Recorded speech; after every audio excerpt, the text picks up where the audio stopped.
Sa lahat po ng mga magpapagamot sa akin sa video call, guys, malala po.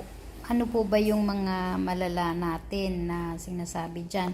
Malala po yung nasa hospital na po, mga naka-bedridden na siya, hindi na makakilos, payat na payat ang katawan, malalaki po ang katawan niya, at pwede rin po sa video callers yung mga matatanda na.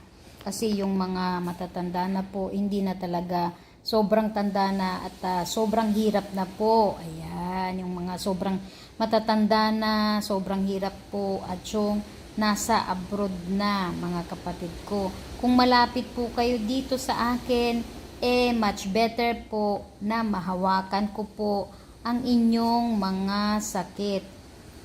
Kasi po, sinasabi nyo na kahit malayo gusto nyo na, o kahit malapit po gusto nyo video callers lahat. Hindi po pwede lahat ng video callers po, napakahirap po sa akin.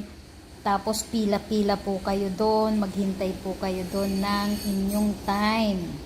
Ayan mga kapatid ko. So malala po mga kapatid ang ating mga video callers dyan, nasa hospital, abroad, mahirap sobra na hindi po kaya po talagang pupunta dito.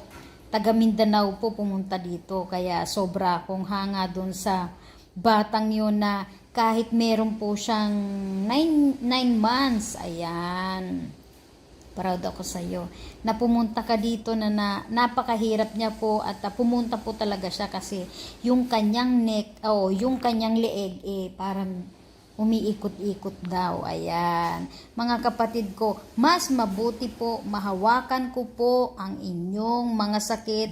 At isa pa mga kapatid ko, iisa lang po si Sister Yang na nanggagamot. Hindi po pwede na sobra naman nakakapagod yung mga video caller. So, piling-pili po lahat mga kapatid ang gagamutin ko sa video caller. Ayan, please subscribe po my channel. Ayan, Sister Yang Vlog, and pakipollow po ng aking page, Sister Yang Healing Hand po. Maraming salamat po. 1 follow, 1 subscribe, and share, 1 donation mga kapatid. Bye!